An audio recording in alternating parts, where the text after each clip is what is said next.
السلام عليكم مشاهدينا الافاضل. مرحبا بك بعد طول غياب عن الشاشة يا خويا. مرحبا بك في قناة الهداف. ربي يحفظك خويا، وصحة رمضانكم وصحة رمضان جميع كما يقول لك الشعب الجزائري والأمة الإسلامية، وإن شاء الله ربي يتقبل منا الصيام والقيام إن شاء الله. إن شاء الله. هاد الأيامات رمضان كيفاش راك مع رمضان؟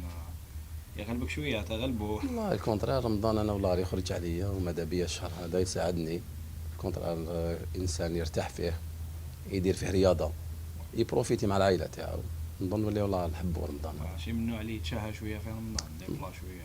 لا الكونترار، في رمضان اللي تنقص لي الشهية كما يقولوا، وبوكو بليس انا كما يقول لك مازال لي لو ريجيم تاعي كما يقول لك في لوروبا تاعي حتى اليومنا هذا. وحاجة الرقاد لي زاجريان بزاف في رمضان يحبوا الرقاد بزاف. خاطئ ثاني شوية رقاد في المعقول، رقاد في المعقول صافي. نعم. الشهر هذا تاع عباده ماهوش تاع رقاد، مي رقاد في المعقول. الانسان باش يريكيبيري، باش يقدر كما يقول لك يصوم، باش يقدر يصلي، باش يقدر.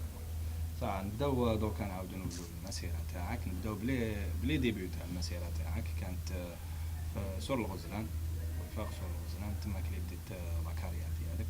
كيفاش كان لو ديبيو تاعك مع الفوتبول؟ بون لو ديبي تاعي كوم انا ابن منطقه مدينه سور الغزلان، بديت كيف يقول لك الفئات الشبانيه كامل درتهم في مدينه سور الغزلان، وتعلمت ابجديات الكره تما. بالمناسبه هذه كاين الناس اللي تعبوا علينا وجاتنا الفرصه باش نشكروهم، وكاين اللي ماتوا نترحموا عليهم كيما الشيخ احمان والشيخ عمار مداني. الشيخ احمان ربي يرحمه ويوسع عليه، والشيخ عمار مداني هذا ما زالوا حي ان شاء الله ربي يطول في عمره. الشيخ جلو المعزوز، هادو الناس اللي فريمون تعبوا علينا ورباونا وشقاو علينا. ان شاء الله ربي في ميزان حسناتهم، والواحد لازم ما يتفكرهم. نعم ان شاء الله. في سور الغزلان كنت سيزون كنت تلعب مع لي سينيور؟ لا 17 17 98 اللي كانت القسم الاول بفوجين. هذاك اول موسم تاعي في مدينه الغزلان، كان عندي 17 عام في عمري. جوستومون تماك لي اتيريت لي طونسيون رحت للبارادو، ولكن كانوا عندك بزاف عروض، بزاف انديه كبار هنا في الجزائر كانوا حابين يديو. هذيك بصح بعد 4 سنوات من الصعود تاعي الفريق الاول كانت عندي عروض، ولكن عروض كانت يعني ماشي كيما لاعب يكون يعني يجيب الانظار. شغل عروض مذبذبه كما يقولوا شغل. دونك كان لو شوا تاعي لا بارادو، لانه فريق اللي كان مهتم بيا كثير، وكان حوالي 6 أشهر وإحنا يعني في اتصالات مع رئيس الفريق، وقنعني يعني بالمشروع الرياضي تاعو، وكتب لي ربي وسنيت في هذا النادي. جوستومون بارادو كان ديبار، بديت مع الاول مع الكلوب كان في الدوزيام ديفيزيون، بعدك حققتوا لاكسيسيون اول مره في تاريخ الكلوب. وي بيان سير حققنا. انا دا كان هذوك ياو لو سيبر دي 2 لتشفا، صعدنا للسيبر دي 2 بعد العام اللي بعدها طلعنا للقسم الاول، وكان يعني صعود تاريخي للفريق هذا، وكان شرف اللي كنا مع هذا الفريق وحققنا هذا الصعود وماركينا معه الاستوار. جوستومون كي طلعت بريمير ديفيزيون كيفاش شفت لا بريمير ديفيزيون هذاك الوقت؟ سورتو كانوا كاينين لي غران كلاب كانوا عندهم دي جوار دو كاليبر، اسما لوديا جياسكا. بيان سير كان المستوى عالي، ما يخفى لكش انا الخبره اللي فت بها في مدينه سوزنان، وهذاك الموسم اللي فوتوا معاهم في القسم الاول، يعني كانوا لاعبين مستوى جيد. نظن هذيك اعطتني شويه خبره. دونك بدينا في الفريق، حتى احنا كان عندنا فريق جيد، كانت كل الظروف مهيئه باش نكونوا في المستوى. رئيس الفريق كان يعمل كل صغيره وكبيره باش يخلي لاعبين في المستوى المطلوب. نظن هذا الشيء اللي ساعدنا باش تأقلمنا مع لاعبين اللي كانوا ممتازين. كل الفرق كان عندهم لاعبين في المستوى العالي. جوستومون بارادو لو كنحكوا شويه على بارادو هذاك الوقت وبارادو دوك، شغل لو كلوب خدا اون اوتر ديمونسيون، ولات اكاديميات كون لاعبين وتبعت لاعبين اكبر الانديه الاوروبيه. كيفاش تشوف بارادو في الوقت الحالي؟ وش راح نقول لك، نظن انا المشروع اللي بدا به رئيس الفريق، انا كنت غادرت الفريق هذاك الموسم. كاين بعض الاطراف كانت ضد، ما كانتش، كان دايرها باستهزاء، يقول لك هذا المشروع فاشل. نظن باللي ثمار تاعو اي باينه. الفريق راهو يلعب بلاعبين تاعو بدون كما يقول لك انتدابات باموال وكذا، ويزيد هو يبيع لاعبين في المستوى العالي على غير العطال، بن سبعيني، بوداوي. نظن باللي انا اللي نشوف به باللي ناجح 100% هذا المشروع تاعو.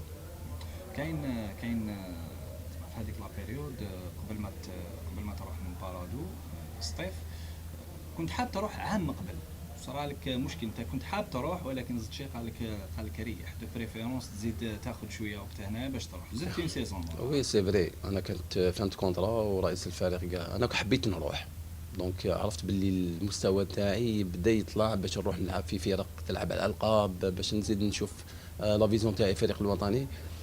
هو قال لي ريح ما تقلقش. علاش راك مقلق؟ قال لي زيد موسم معايا والموسم المقبل ان شاء الله تروح اكثر قوه. والحق تاع ربي، انا علاقتي مع زوجتي ماهيش علاقه تاع رئيس مع لاعب، نظن بلي هو بمثابه الاخ الاكبر، ورئيس اللي انا شخصيا نعتبره صح اخ، لانه كان له فضل كبير عليا. نظن عاودت رينوفليت هذاك العام، والموسم اللي بعده غادرت ورحت لوفاق سطيف. جوستومون لو كان نحكوا على هذا الديبار لوفاق سطيف هذاك الوقت، رحت في صفقه كبيره، لحقت جملاير هذاك الوقت، ما كناش نشوفوا بزاف هذوك لي سون، مي وشنو سرار ابري يقول لك بلي ما ندمتش اللي حطيت الباكي على هذا الجور. والله الحمد لله، نظن باللي كانت صفقه كبيره وين كانت دارت شويه ضجه لانها كانت الاولى في الجزائر، ولكن الحمد لله الانسان كي يروح بالقيمه هذه ويحلل كما يقول لك القيمه تاعو ويمد للفريق كما يقولوا كل شيء وش يملكه. نظن باللي انا ما ندمت ورئيس الفريق ما ندم. يعني الرحيل تاعك لوفاق سطيف تزامن مع سقوط مر لنادي بارادو للقسم الثاني. اي سقوط مر ما يخفى لكش، احنا في مرحله الذهاب لا تشفى كنا مع الخمسه الاوائل، ادينا مرحله الذهاب في المستوى. مرحله الاياب ما فهمتش كيفاش الفريق دخل في دوامه تاع نتائج سلبيه، وتاسفنا، احنا كنا متمنين نخلوا الفريق يعني في المستوى المطلوب، ولكن هذه هي كره القدم. كي رحت للسطيف، لو ديبي تاعك مع سطيف كان اكسيلون، كانت كاينه اون ايكيب غير لي ستار كيما نقولوا وهكذاك، ومع الدخله تاعك ديريكتومون وقيلا دوزيام اني تاعك ديت لا كوبارا هكا هذاك الوقت. لا اول موسم 2007 اول لا قبل وفاق سطيف منذ فتره طويله. لا كان وفاق فاز في 2006 بلقب بطولة العرب. نعم. الأولى كانت مع الفيصلي، أنا غادرت في 2007. في الموسم هذاك تحصلنا على التاج العربي مع فريق وداد البيضاوي، وهذاك الموسم أنا تحصلت على أحسن لاعب عربي. كان يعني موسم استثنائي، ما يخفالكش الفريق كان فريق قوي جدا، لاعبين في المستوى يعني ما عندك ما تخير في اللاعبين، جميع اللاعبين عندهم مستوى عالي، دونك كانت يعني منافسة شديدة، وكان عندنا فريق قوي جدا. جوستومون هذاك الوقت كانت كاينه قلنا بلي كان كاين لو شوا بالنسبه للمدربين. انت في هذاك النهائي تاع كاس العرب ما لعبتش النهائي، ما لعبتش مباراه النهائي، علاش؟ ما لعبتش النهائي هنايا. نظن باللي كان لو شوا تاع المدرب باش بالك يلعب ان جوار ديفونسيف والقرار يولي ليه. هذه هي كرة القدم، لازم الواحد يتقبل. في هذاك الوقت كان كاين ايضا المدرب جودي شد الفريق، يقول لك من كثرة اللي كانوا عنده خيارات بزاف كان تالمو يحير وشنو هاد التشكيله الاساسيه اللي يدخل بها او بوا وين من ذاك كان يعلق ليكيب ويروح يخليها وي سي فري والله غير كان هو جودي انسان نحيوه بالمناسبه هذه، تالمو هو انسان كالم وعاقل. احنا ارماده من لاعبين، حتى كي يدير كيما يقول لك التشكيله ماشي التشكيله الاساسيه، حتى قائمه 18 كان فيها مشكل، كان يديرها في الاخر ويروح قبل ما يكملوا اللاعبين باش ما يدخلش في صدام كيما يقول لك في صراعات مع اللاعبين. بون نعاود نقول انت قلت قبل قليل اختاروك دير جائزه افضل لاعب في البطوله العربيه. كيفاش استقبلت هذاك التتويج الشخصي؟ على كل حال كان ربما اول تتويج شخصي بالنسبه لي. مو كان في نادي بارادو تتويجات، هنا كنت خذيت موسمين متتاليين احسن لاعب احسن ممرر في البطوله الجزائريه. هذوك الزوج الالقاب شخصيين اللي تحصلت عليهم.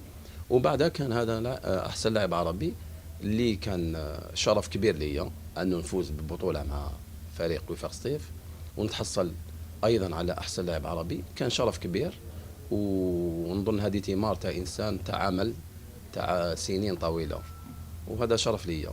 جوستومون في لا بيريود كي كنت في ستيف كانوا كاينين دي غران جوار، كان كاين ديس راحوا، كان كاين حماني الله يرحمه، كنت انت، كان حاج عيسى. شنو لي جوار تاع ستيف هذاك الوقت كي تتصل معاهم يقول لك باللي مالغري كانوا كاع دي ستار، مي كانت كاينه اجواء حلوه، كان كاين لومبيونس، كانوا كاينين شويه طوايش. راحوا سليمان من داك يدير لومبيونس تاعو سبيسيال. لا لا، ما شاء الله، الحق تاع ربي، كانت عندنا ارمده، كانوا لاعبين في المستوى من جانب الكره قدم او من جانب الذهني، حتى يعني التخمام تاعهم كيفاش كان مستوى. نظن كنا جروب سودي، ان كانت يعني منافسه في النطاق الرياضي، كل انسان يحب يكون في التشكيله هذه، امر كما يقول لك محتوم، ولكن في امور يعني رياضيه. ومن جانب كوتي تاع طوايش والدنيا، كان راح سليمان، كان نبيل الحماني ربي يرحمه، نترحموا عليه في هذا الشهر الفاضل. كانوا سيدي جوار تسمى شغل ما تكراش، مام لا بريسيون تاع كيما يقول لك ما يخفالكش، احنا كانت عندنا ضغط كبير، كل موسم لازم تلعب على الالقاب، تلعب هكذا. ولكن هذو اللاعبين نغتنموا بعض الاوقات وين يعني نكونوا نضحكوا ونقصروا. جوستومون نبيل الله يرحمه، لامور تاعو شغل اثرت بزاف اللاعبين اللي كانوا معاه، باسكو يقول لك بلي كان انسان طيب، انسان سونتيمونتال، انسان فريمون وليد فاميليا تاع الصح. كيفاش عشت انت الصدمه تاع الوفاه؟ نبيل ما يخفالكش، نبيل انسان خفيف، تمتم يدخل لك في القلب، تمتم يقصر مع الناس كامل، الكبير الصغير، يدير طوايش، ما عندوش وقت اللي يحبس فيه الطوايش تاعو. دونك سي بور سا اللي يخلي لي في تاعو في الناس كامل يحوسوا عليه. نبيل ما كاش وراه، ما بانش، ما جاش. دونك الموت تاعو كان صدمه، ما يخفالكش باللي مات في سن صغير بزاف، وين كان مسكين بالك مازال ما عاش حياته كاع يتيك. نظن صدمه كبيره ليا وللكره الجزائريه وكاع اللاعبين، ونتمنى له ان شاء الله ربي يرحمه ويسعده. ربي يرحمه ان شاء الله. كيفاش بون في 2009 كاس الكاف مع ستيف توجور، راحت لكم كاس الكاف بواحد الطريقه، يقولوا طريقه غريبه، يعني كنتوا دوميني، وكنتوا خلاص شغل كومسي لا كوب راهي في الجيب، بصح مع الاخر راحت لكم لا كوب. ما يخفالكش، حنايا في مقابله النهائي، في مقابله الذهاب فزنا 2-0، في مقابله الاياب صار امر غريب، تغيير التشكيله بطريقه غير مفهومه. انا شخصيا ما فهمتش، في مقابله مصيريه باش تفوز بكاس الكاف واللي كانت في المتناول، نظن باللي دار تشكيله غير مفهومه، وحتى وقام بتغييرات كان الحال فات، صاب يدير على بالك الضغط تاع النتيجه وتجري، وفي افريقيا والحراره ادونا لضربة الجزاء، وين كان الحظ معهم وفازوا علينا. يعني هذيك الكاس اللي نقدر نقول لك عطيناها لهم. ما تشوفش باللي بالك هذيك هي بالك هذاك هو التتويج في المسيره تاعك اللي فريمون كان ناقصك، باسكو ابارامون دابري لي ستاتيستيك انت دوزيام ميور جوار من ناحيه التتويج في البطوله المحليه، البطوله المحليه المفتاح. الحمد لله، الحمد لله. شنو اللقب الافريقي هذاك ما جاش، واللي تغيظ اللقب الافريقي كان في المتناول. انا ما نكذبش عليك، احنا كي رحنا منا باش نلعبوا مقابله الاياب كنا يعني مرتاحين باللي نعودوا بالكاس والدنيا. صاروا بعض الاشياء والكل يعلمها في وفاق سطيف، تغيير التشكيله بطريقه قلت لك غير مفهومه، وهذا هو يعني الشيء اللي يتحمل المسؤوليه تاع الاخفاق. بيان سي نورمال، هو اللي غير التشكيله هو اللي يتحمل، رغم احنا فاني نتحملوا المسؤوليه، ماناش نقولوا وحده، ولكن تغيير التشكيله اللي كانت تشكيله باينه تاع وفاق سطيف هذوك المواسم. لو باساج تاعك في وفاق سطيف كان اكسيلون، يعني كنت افضل لاعبين في التشكيله على مدار السنوات اللي قضيتها تما. وشنو مالغريتو كانت علاقتك مع الانصار توجور مدهوره، وكاين في بعض الاحيان وين قلت ان حتى انك الانصار هما السبب تاع الرحيل تاعك من وفاق سطيف. شوف ما اخفالكش، انا يعسد ضغط كبير في، والسبب تكلمت عليه في بالك تروح كيما يقول لك بعقد، انا ذاك كيما يقول لك بالمونطون هذاك، نظن هذاك دار لي مشاكل كبار مع الانصار. ولكن المشكل اللي ما حبوش يفهموه انه انا كنت نأدي في الواجب تاعي على اكمل وجه، ولكن رغم ذلك لم تشفع لي هذه كما يقول لك الاشياء باش الناس هذوما. كنت دائما في ضغط رهيب، نلعب مليح، نسجل، كان عندي ضغط رهيب. نظن الحمد لله انا راضي على الاداء تاعي 100% في وفاق الصيف، وما بخلتش على هذا الفريق ولا كما يقول لك لحظه. والحمد لله كل انسان مسؤول على تصرفاته. في اخر عقد تاعك مع وفاق الصيف جددت في 2009 2010، يقولوا بلي جددت بشقه ابارتمون قيل بالعياط ابارمون في العقد الاخير تاعك، السنه الاخيره تاعك مع وفاق الصيف. لا ما يخفالكش، لا ماهوش بالمفهوم هذا. المفهوم شقه انه هو كان كما يقولوا مسير في فريق وفاق. انايا مضيت مع الوفاق، هو يعني بروبوزالي ان ابارتمون تما، وبال كما يقولوا بلي طرونش كما نقولوا فوالا. دونك انايا كان لي قبلت، دونك امر يساعدني وكذا، دونك كنت مع العائله تاعي وكل شيء، قبلت بلا بروبوزيسيون هذيك، ويتسمى في المعقول، ماشي زعما كي نقولوا شقه. كاين الناس بالك تفهم بالك رونوفلا بالعقد تاعو زاد عطاو شقه. لا، الشقه صافي في العقد تاعي. في في اخر مرحله تاعك مع وفاق الصيف كان مدرب زكري هذاك الوقت، وكانت كاينه اعتقد مباراه اتحاد الحراش. انت قبل المباراه كاين بعض اللاعبين يقول لك باللي ميلود كان جاي زعفان، قال لهم اليوم مع زكري نحط لي بوان سور ليزي مع زكري، وجوستومون مور هذاك الماتش ابارامون قال ما زدتش لعبت تماك في نهايه الموسم رحت. لا ما يخفالكش، ما نكذبش عليك. دونك سي نور الدين زكري هذا نحييه بمناسبه. انا من الجور اللي ما كي نخرج من كره قدم نخلي كل شيء مشاكلي كاع تكفي، مانيش من الجور اللي نحكم بالحقد المدرب ولا لاعب ولا كذا. كانوا عندي مشاكل، نقول لك بلي مشاكل تافهه، ماهيش مشاكل باينه على اشياء. دونك انا في مقابله اتحاد الحراج بالك ما كنتش في المستوى، كي قام بالتغيير تاعي دار يعني ان جيست صافي دير خزر للناس، درت لقطه انا خزر للناس شغل، دار ان جيست اللي زاد الناس ثاروا عليا، هذيك اللي ما حملتهاش انا. دونك انا يا ديجا اللي فيا يكفيني معاهم، وانت مدرب تاعي تزيد تعمل كيما يقول لك ان جيست كيما هكذاك. دونك تدهورت العلاقه تاعي معاه، ونظن نقدر نقول لك بالك 90% غادرت الفريق على المشاكل اللي صارت لي مع المدرب هذاك زكريا. طويت من بعدك صفحات وفاق الصيف؟ طويت، ما نكذبش عليك، طويتها. رحت غادرت نقدر نقول لك في اللحظات الاخيره. مضيت في اولمبيش لف قبل ما يخلص المال. يوم انا نشفى له كي نهار اليوم 27 اوت.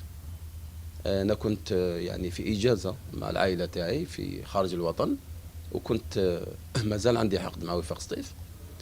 وعندما يعني رجعت باش نعاود نرجع للتدريبات، كانوا عندي واحد الضغط عشته في يوم التدريبات هذاك. كنا في شهر رمضان، انواع الشتم في شهر رمضان، انواع الشتم مده حصه تدريبيه كامله. حتى ان جاني محمد فراجي قال لي ميلود، قال لي اعطيني قلبك، كيف الضغط هذا في رمضان صايمين. حملت كامل هذه لاسيونس على جال هكذا، قلت له انا على بالي واش راني ندير. كملت لاسيونس تاعي، دوجت، رحت للفندق، رفدت الحقيبه تاعي وغادرت. كلمت رئيس الفريق قلت له انايا خلاص وفاق الصيف. قال لي كيفاش مش معقول وكذا. قلت له انا وفاق الصيف ما كتبش ربي المكتوب، الله يفرقنا بلادنا. هذه هي كانت لو ديبار تاعي من وفاق الصيف. رحت للشلف، كيفاش كانوا لي نيغوسياسيون تاعك مع مدوار؟ والله مام مدوار نحييه. انا الوقت هذاك راك تعرف رؤساء الفرق الجزائريه نهار يكون جوار في مرحله كما يقول لك صغيره وضيقه، يزيدوا ويضيقوا عليك. دونك الرئيس الوحيد اللي قاعد معايا في اتصالات ودار فيا ثقه كبيره وقاعد معايا نيغوسي حتى قلت لك لو 27 باش مضيت على العقد نتاعي. وكما يقول لك عسى ان تكرهوا شيئا وهو خير لكم. عاودت درت انطلاقة جديدة في هذا الفريق، اللي نشكر رئيس الفريق والأنصار تاعو والمدينة تشلف بالأكمل، لأني عدت للمستوى تاعي المطلوب وفزت مع الفريق هذا بأول لقب كما يقولوا بطولة محترفة. وكان لنا شرف باش دخلنا الفرحة لهذه المدينة هذه. وبعدها عاودت غادرت الفريق هذا. جوستومون في شلف قال لك في لي بريباراسيون في التحضيرات ما كانوش كاع دايرينها فيكم باللي راكم رايحين فريق اللي راح يدي اللقب. الضحك القصره داير ديجا بريمي ماتش وقيلا خسرتوا بربعه في اول مباراه في البطوله. ما كانوش حتى الانصار ما كانوش يعني فريمون متفائلين، رغم انه الفريق كان فيه خير اللاعبين. كان زازو، كنت انت، كان زاوي، كان سوقار، كان سوداني، كان ملولي فريد، كان غانم محمد غارديان بيوت، كان دونك ما يخفالكش حنا كي جينا هذاك الموسم كان يقول لك هذا ليكيب هذه الفريق تاع شيوخه والدنيا مع اللي رحنا حنايا درنا بريباراسيون في المروك كيتو، ولي ماتش لعبنا غير ملي كلاب صغار راك تعرف المغرب وكذا وكذا، لي ريزيطا كانوا نورمال صافي دي كلاب صغار وكذا. كي دخلنا الجزائر لعبنا اول مقابله في بجايه، انا ما لعبتش كنت مصاب هذاك المقابله هذيك، خسر الفريق تاعنا خسر بربعه. قال لك هذا الفريق ويا ربي نسكلو من السوق. ومن بعد بدا الفريق يمشي ولينا نتيجه واداء. وكانت عندنا فريق، كان عندنا جروب سودي لاعبين كامل عندهم مستوى كبير، وفزنا بالبطوله باريحيه، وفزناها بالك 7 مقابلات قبل ما يخلص كنا تاصلنا البطوله اول بطوله محترفه. وكان نقول لك في هذيك ليكيب راك قلت كيما براسك بالك تتشارك مع وفاق سطيف هذاك لومبيونس اللي كان عندكم، وكان عندكم سمير زاوي. سمير زاوي وحده برك يدير. شوف سمير زاوي، شوف باش الناس تعرف، سمير زاوي انسان طيب ورجل بمعنى كلمه، ومام طون انسان يدير لومبيونس، ولكن في كما يقول لك في مرحله الجد تلقاه هو الاول واقف على الفريق، واقف مع اللاعبين، يعني تقدر تقول قائد بمعنى الكلمه. دونك هذا الشيء اللي ساعدنا باش كان هو الانترميديار بين رئيس الفريق واللاعبين، وكان هو اللي يتحكم في المجموعه. حتى الشبان اللي كانوا معنا كانوا يعني شبان الله يبارك عاقلين، يسمعوا الهضره، يتبعوا الجروب. دونك هذاك كيما يقول لك هذاك الجروب هذاك اللي درنا سودي وكذا، هذاك اللي خلانا باش نجبدوا بالفريق ونديروا موسم كان فريمون استثنائي. كان كاين هذاك الوقت اون بال خرجت من ليكيب سوداني الى العربي، هذاك الموسم تاعو اللي زاد طرطق فيه طري بيان، ومن تماك راح للاحتراف. كيفاش كنت تشوف وعندك علاقه طيبه يعني؟ وي لا صديقي فوالا صديقي وقريب ليا. وهذاك الموسم ما يخفالكش كي تلعب مع لاعبين كيما اللي كانوا في الوسط، كان زاويش، كان مسعود، كنت انايا، كان شريف عبد السلام، سيدي جوار، كان سوده، كان سوقار، كانوا سيدي جوار اللي عندهم. دونك هلال ساعدته هذه التشكيله باش كيما يقول لك فجر كامل الطاقه تاعو، وما يخفالكش خرج هداف الفريق. وهذاك الموسم هو غادر راح الفريق غيماراش البرتغالي، وانا غادرت رحت الاتحاد العاصمه. هذاك الموسم اللي ساعدوا في المسيره تاعو. جوستومون انت درت موسم واحد في الشلف، رغم انه كان ناجح وكانت كل الظروف جيده، علاش غادرت بعد موسم واحد؟ باش نكونوا بصراحه، انا في اولمبي شلف اديت موسم رائع، وانا ما يخفالكش العائله تاعي هنايا متواجده بالعاصمه. دونك يا غادرت لشلف جيتي اوبليجي باش نروح ونولي شاك ويكاند ولا. دونك هذا من الجانب هذا ياثر شويه. دونك وبعدها جيت هنايا لقيت ان بروبوزيسيون في اتحاد العاصمه، وانا كان السن تاعي تحب ولا تكره في الثلاثينات. دونك الانسان بوكو بليس يخمم على لافينير تاعو تاع ولادو. دونك باش نكونوا صراحه، دونك انايا كان الفرق كبير في كيما يقول لك في العقد بين اولمبي شلف واتحاد العاصمه. والفرق ثاني كان يعني في المسافه هنايا في العاصمه نتدرب ندخل داري باش كيما نروح لشلف وكذا. دونك من الجانب هذا دونك جيتي اوبليجي نخير الفائده تاعي وتاع العائله تاعي. دونك شوازيت اتحاد العاصمه، ومام في اتحاد العاصمه صافي دير كي شوازيت هذا الفريق ماشي هكذاك، كان عندي دي زوبجيكتيف باش نكمل المسيره تاعي، باش نزيد نفوز ونتحصل على القاب، نتحصل على كذا. وكان لي الشرف باش حصلت مع الاتحاد العاصمه على 4 ألقاب. دونك الحمد لله. جوستومون قبل ما نحكوا على لاكارير تاعك في اتحاد العاصمه نعاود نولي لك برك واحد الباساج فيستيف. كي رحت يقولوا بلي سمحت في دراهمك ورحت مستعف، صح؟ ايه سمحت في 750 مليون.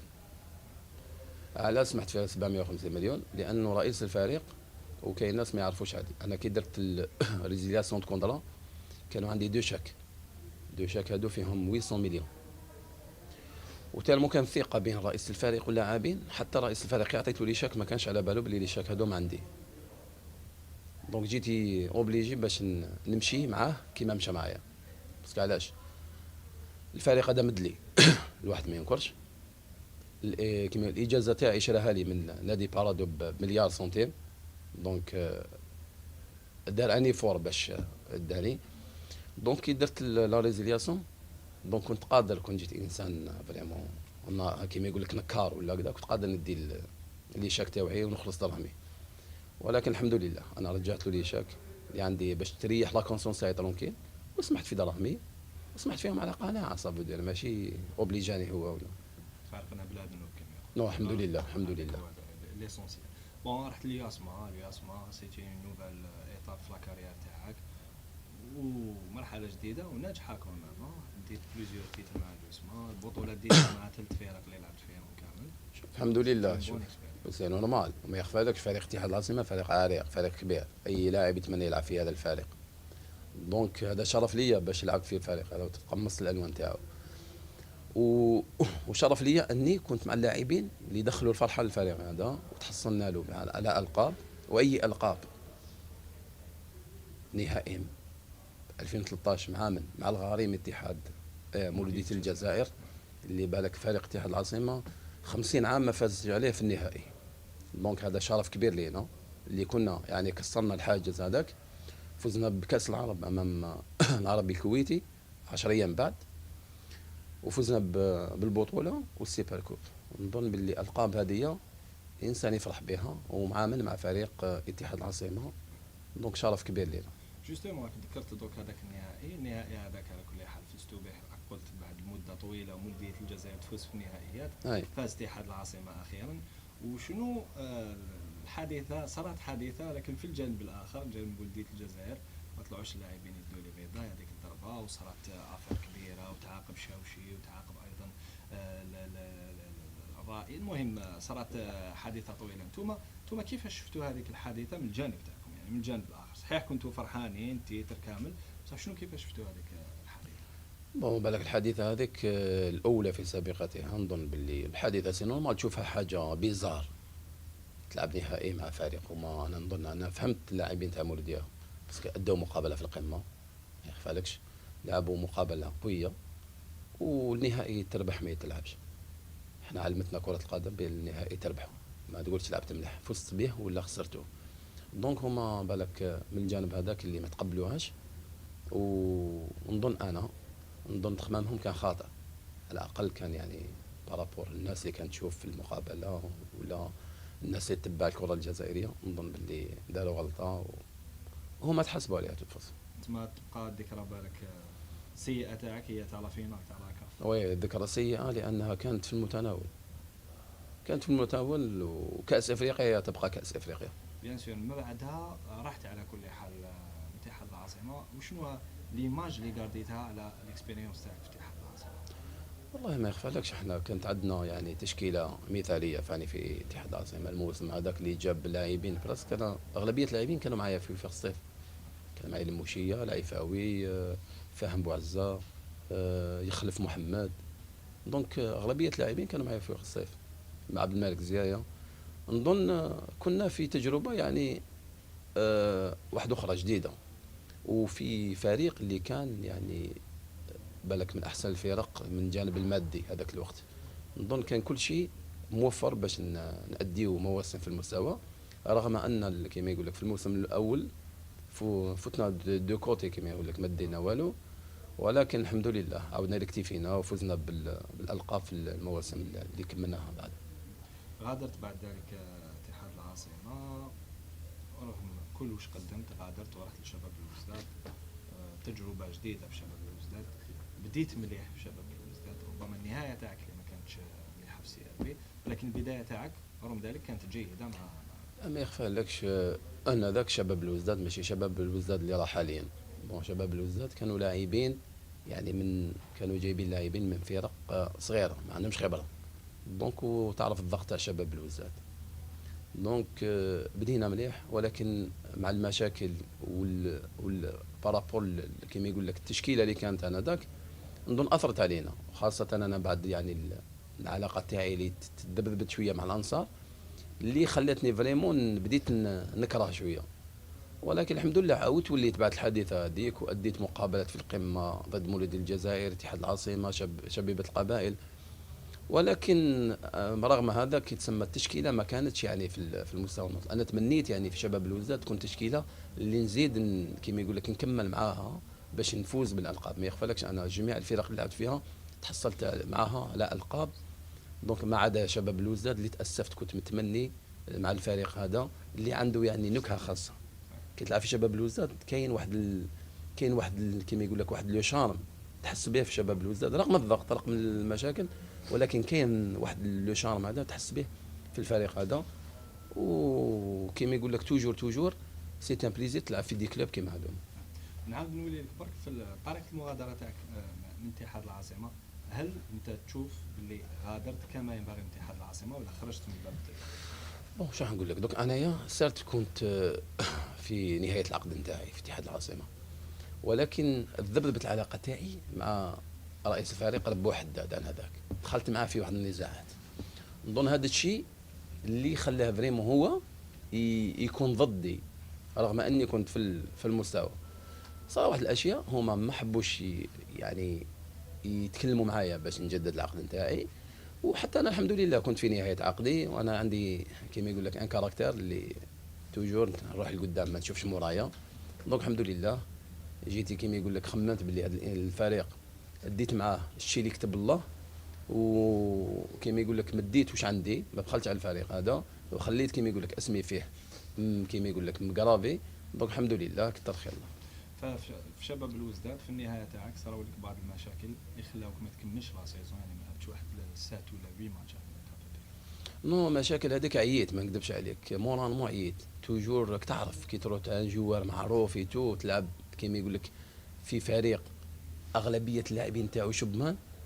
بالك كنت انا تما انا وملك عسلا بالك شويه اللي بالك هذوما اللي جوا اللي شويه لعبوا في المستوى الجيد وكذا.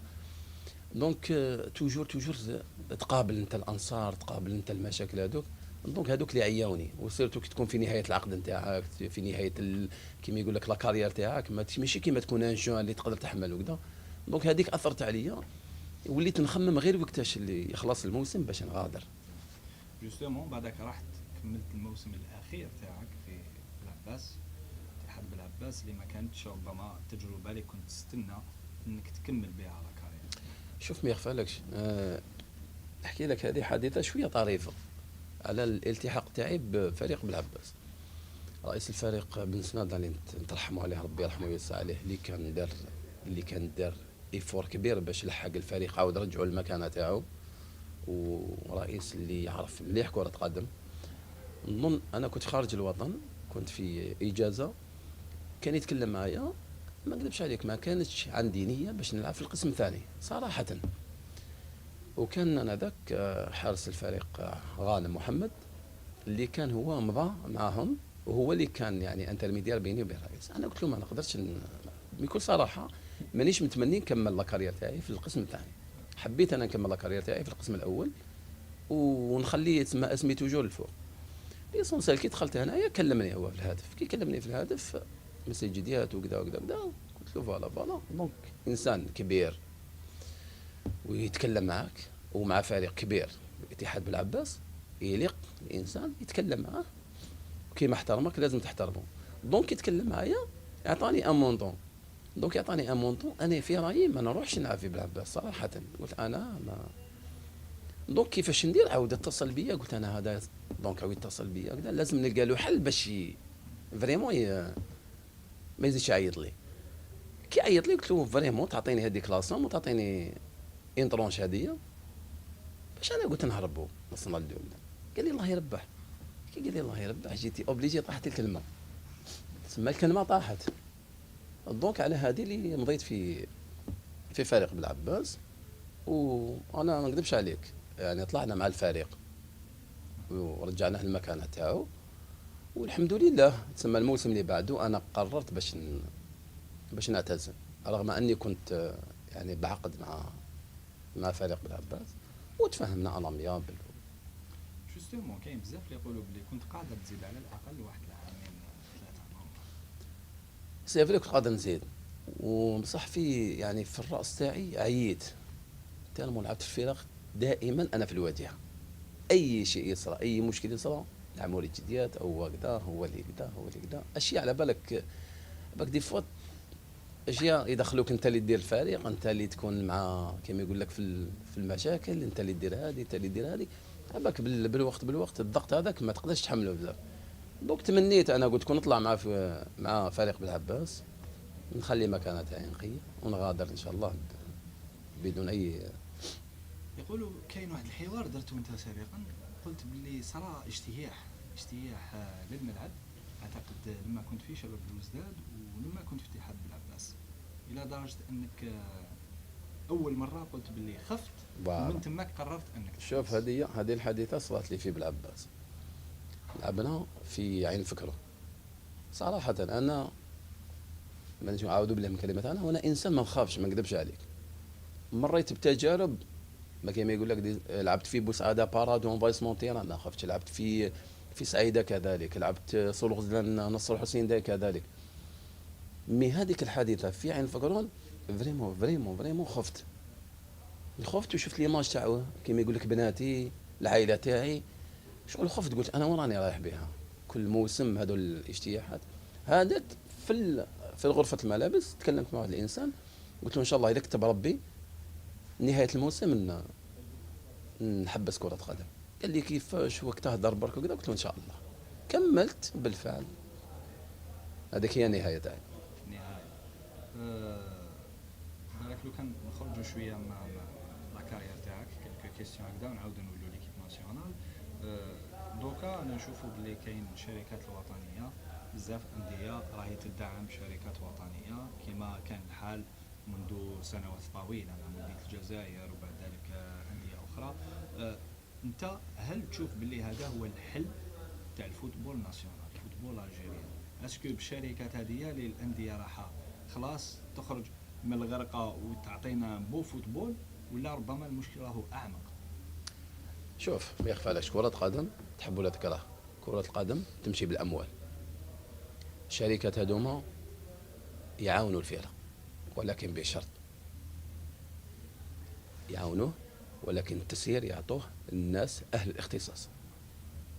تجيب شركة اللي يسير شركة مش كمل يسير فريق تاع كرة قدم، دونك يليق يعطيهم للناس اللي عندهم القدرة وعندهم الكفاءة باش يسيروا في المجال الرياضي. والاموال الناس اللي تتصرف فيها تسمى شركه، هذه باينه. دونك تحب ولا تكره، هذه راح تنحي عبء كبير على الفرق من الجانب المادي. نظن باللي راح ترفد بالكره الجزائريه ان شاء الله. كاين ثاني حاجه واحده اخرى، الملاعب الحديثه، انا نشوفوا الملاعب راهي تدشن.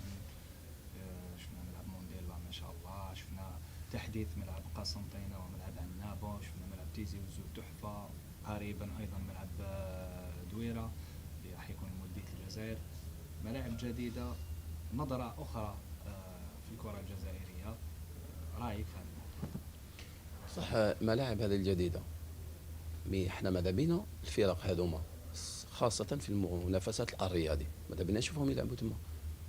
انا مؤخرا نشوف مقابله اتحاد العاصمه مع فريق الليبي، والله يعني شيء مؤسف. ارضيه ميدان تاع 5 جويليه تصلح لكل شيء الا لكره قدم. مادام عندنا ملاعب كما هذه ماذا بينا احنا الفرق تاعنا يستفادوا منها، خاصه في المقابلات القاريه هذه. حتى كما يقول لك المناصر يشوف مقابله في القمه، يشوف ارضيه ميدان كما يقول لك في المستوى. هنايا باش اللاعب ما يكون عنده حتى كما يقول لك مبرر باش يتكلم لك على الاداء تاعو ولا كذا.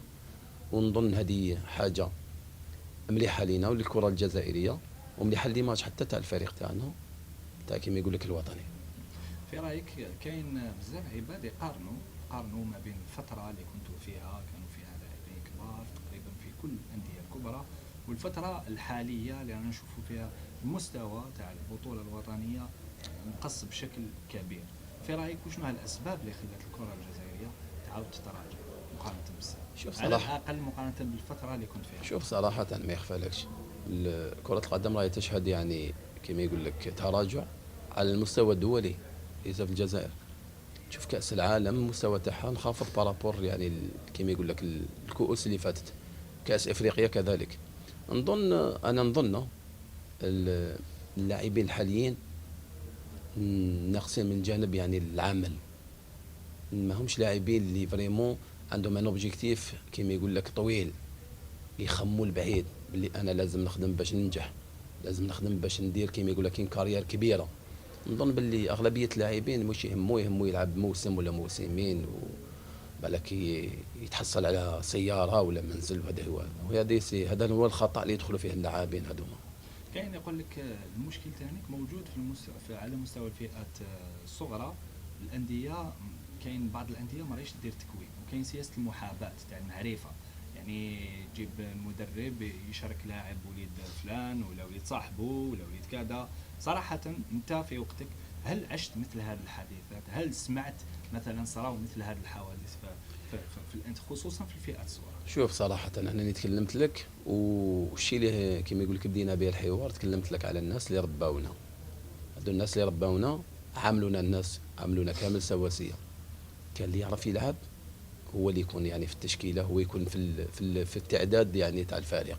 احنا هذا الأمر ما شهدناش، أنا شخصيا ما شهدتوش من قبل. الفئات اللي درتها كامل كانوا يعاملوا لاعبين هو ديجا أصلا كرة القدم مديورة يعني للفقراء. دونك جو بونس فئه شبانيه رانا ناقصين بزاف. حتى لا كاليتي، حتى ما كاش بكري تشوف تروح الشبان، كاين ناس كانوا يتبعوا الشبان. تشوف لي كاتيجوري جون الناس كامل تروح تشوف لي كاتيجوري جون بعد يلحقوا لي سينيور يخرجوا. كانوا الناس يتبعوا الشبان، يقول لك انا نشوف الشبان نتمتع كره قدم ونروح للدار. حاليا ماهيش موجوده هذه. علاش؟ حتى فئه شبانيه ما كانش يعني لا كاليتي هذاك، ما كانش المستوى اللي كان في الجزائر. رانا في نهايه الموسم. في هذه الفتره بالذات يكثر الحديث بزاف على ترتيب المباريات، بيع وشراء، الى درجه واحد الوقت سموها بطوله واد كنيس، لانه كاين بزاف الاشاعات حول البيع والشراء. سانسيرمون اسكو انت عشت تجربه مماثله ولا سمعت بتجربه مماثله صارت فعليا، ما بانتش ربما ظاهريا هكذا ولكن صارت في الواقع؟ شوف الاخ كريم، هذه تدخل في شخصيه تاع الانسان.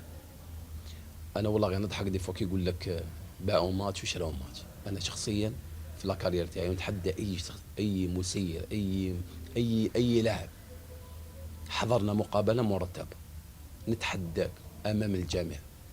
لان علاه الانسان لازم تكون عندك شخصيتك وتكون وليد عائله وتاكل خبزتك حلال، ما لازمش تدخل في امور كما هادو. دوك ولات هديه تسمعها انا دي فوا نضحك. الى حد كاين ناس باللي يبيعوا ويشروا الذمه نتاعهم، هنايا اسمح لي حاجه كبيره بزاف. يعني كاين في بعض الاحيان الاشاعه هذيك تنمو تمشي مليح الى درجه انه يلحق الامر الاعتداء. شفنا هذيك نهار حاس اتحاد الحراش اعتداوا عليه بعد المباراه وقال لك بلي باع الماتش وقال لك بلي اعتداوا عليا اشباه انصار. يعني الامر اذا لحق لهذه الدرجه هو خطير. سي نورمال ما يخفاش عليك. وزيد بين حاجه كيما يقول لك اي حاجه ديرها بالطوله تخرج، تحب ولا تكره تبان، الحقيقه تبان مع مرور الوقت تبان.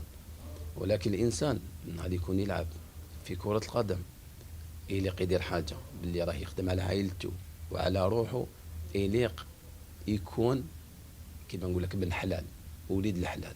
ما لازمش تدخل في تفاصيل كيما هذه ولا تحوس على امور كيما هذه. وحتى الناس هذاك مسير كي يشوف عندك شخصيتك هذيك ما يقدرش يغلط معك في امور كيما هذه، من المستحيل. بس يهاب باش يتكلم معك في موضوع كيما هذا، يهاب. اذا لقاك انت انسان لا شخصيه لا والو، سي نورمال يدير فيك واش يحب. نعاودو لو كان نحكوا شويه على الكارير تاعك مع ليكيب ناسيونال. كاين بزاف اللي يقولوا بلي انت تظلمت في المنتخب الوطني، ما خديتش حقك كما لازم، ما لعبتش بزاف مباريات، ورغم انه كنت في اعلى مستوى في كل مسيره تاعك ولكن ما خديتش حقك في المنتخب الوطني. شوف انا الفريق الوطني ما يخفالكش جميع المقابلات اللي شاركت فيها يعني لعبت الا ما كنتش يعني كما يقول لك اساسي ندخل في الاحتياط. ولكن رغم هذا كانت عندي يعني كنت في مستوى جد جد جد عالي. كانت عندي مكانتي انا ذاك في المنتخب. ما لعبتش هذه دونك الخيارات يعودوا للمدربين. انا مانيش من اللاعبين اللي بعد سنين نبدا ندير على مدرب ولا نقول لك لا الحمد لله.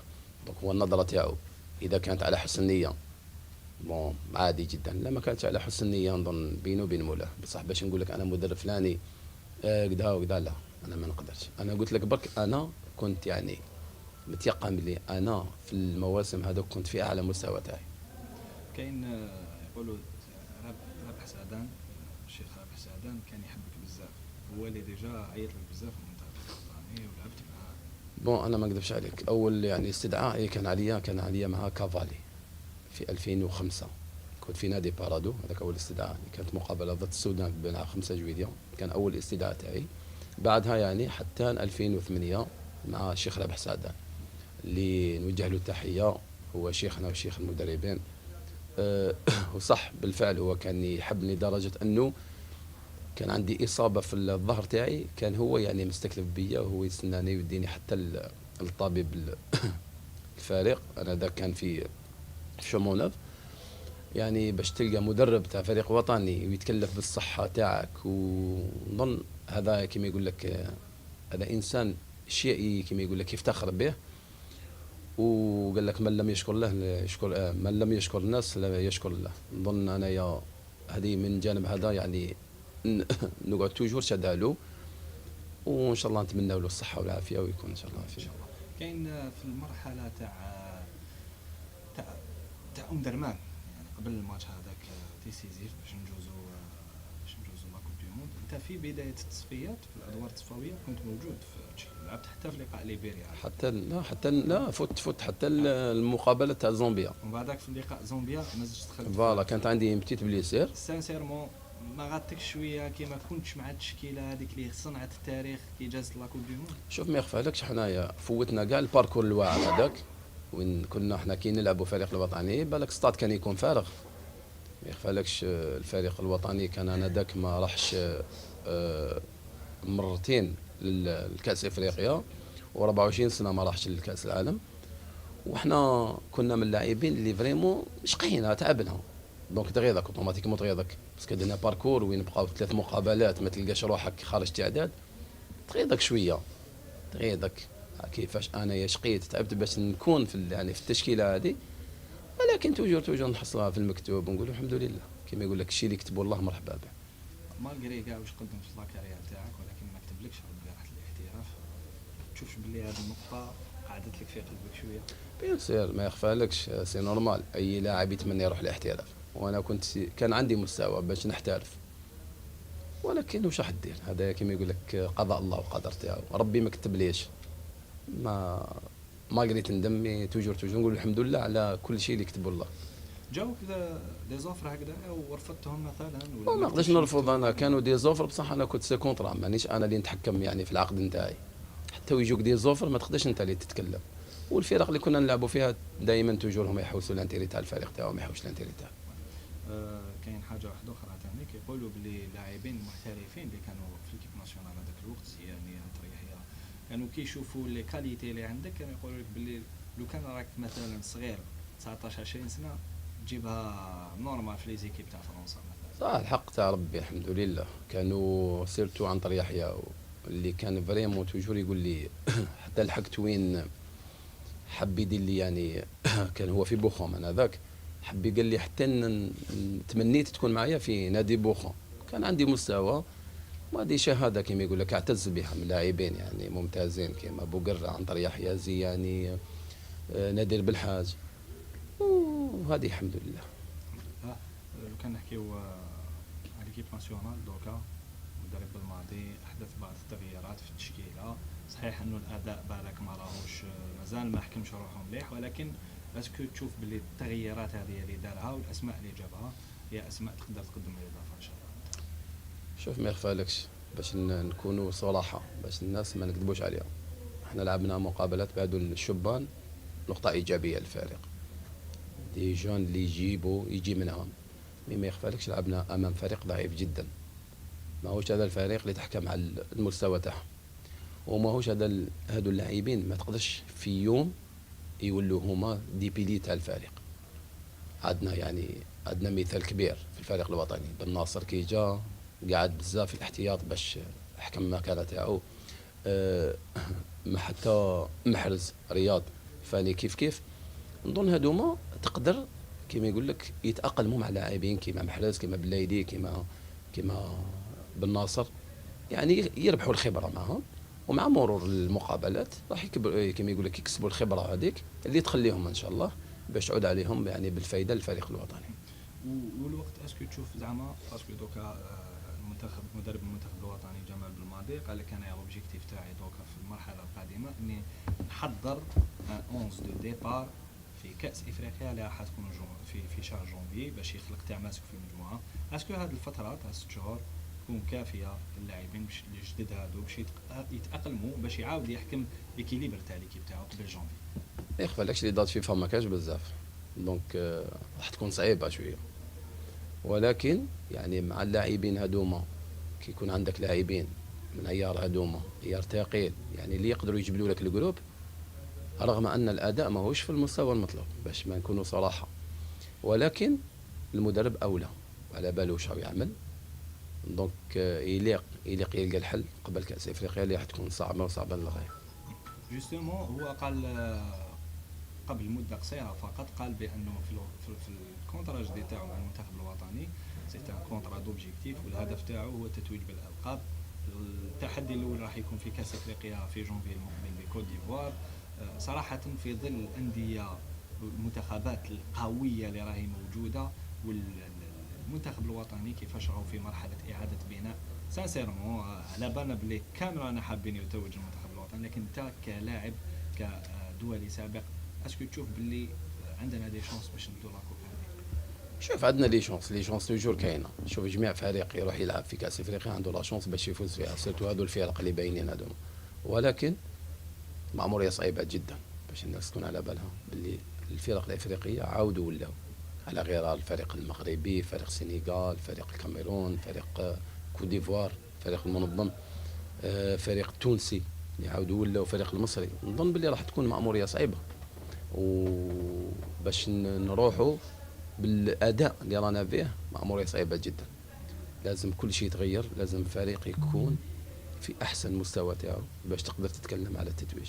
ان شاء الله. نديروا اسئله سريعه.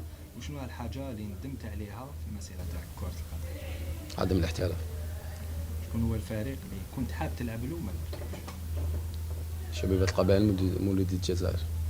على المستوى الشخصي اسكو تشوف باللي انت واش قدمت العائله تاعك الصغيره والعائله تاعك الكبيره هو كافي؟ ما نظنش يكفي. العائله تاعك الكبيره والصغيره ما نظنش يكفي، قد ما تقدم لهم شيء قليل. يقولوا بلي كنت منرفز داخل التيران، شنو برا التيران قلبك فيها؟ نو انا منرفز بزاف داخل التيران والناس كامل تعرفها هاديه، ولكن خارج الميدان انسان اخر. هل سهل لك الوالد الله يرحمه مهمه لعب كره القدم؟ ما يخفالكش انا بابا ماهوش من الناس اللي يتبعوا كره القدم، بابا انسان تاع بكري هذوك، ولكن ما كاش يوم كان ضدي، توجور يساندني واللي يتكل على الله. الله يرحمه. يقولوا بلي تحب تسافر بزاف. طبعا. وشنو هي الوجهه المفضله تاعك؟ امريكا. افضل رحله درتها؟ كيف كاين بزاف، ولكن توجور انا الوجهه تاعي اللي نحبها امريكا. شكون هو اللاعب الافضل في تاريخ الكره الجزائريه بالنسبه لك؟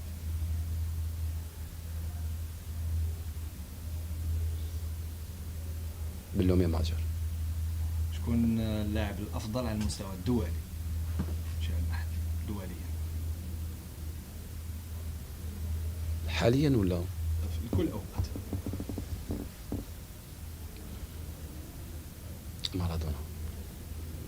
مارادونا زيدان. لاعب اللي كان القدوه تاعك يكون صغير؟ في الجزائر اللي كنت انت كنت كي بالك على جالو حبيت البالون؟ دخل باللومي. افضل مدرب عملت معه؟ رونار. افضل فريق تحبه محلي. وفاق سلوزان. افضل فريق تحبه دوليا. ريال مدريد.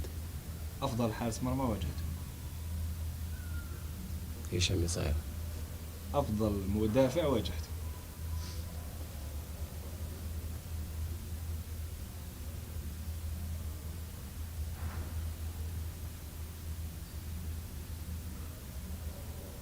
سامر زاوي. اللاعب اللي كنت تحس روحك الاز في تيران معاه.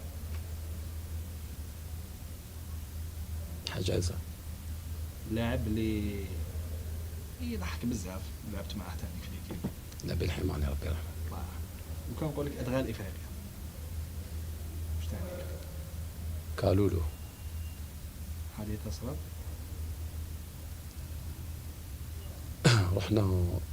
رحنا المدينة هذيك وزدنا حكمنا طائرة حوالي 400 كيلومتر، وزدنا هبطنا داونا في البيت داخل الغابة حوالي 80 كيلومتر. حديثة طريفة والله. لو كان نقول لك الوالدين بالنسبة لك هما الحياة. اطفال. كذلك. شهر رمضان. شهر عظيم. تقدر تدخل مجال التدريب. مستحيل. مجال الاعمال. رجل أعمال.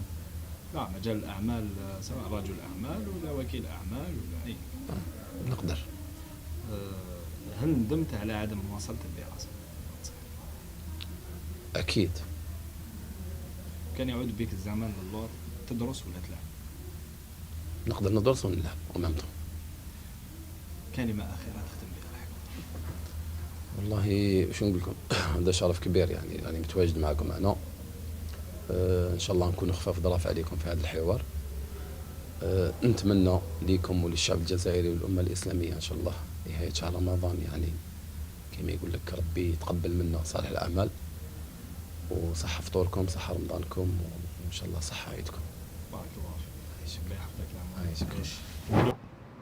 مشاهدينا، إذن بهذا نكون قد وصلنا إلى نهاية هذا الحوار الخاص مع الدولية الجزائرية السابق ولاعب عديد الأندية الجزائرية العموري جديات. نلتقي في حوار آخر لاحقا إن شاء الله.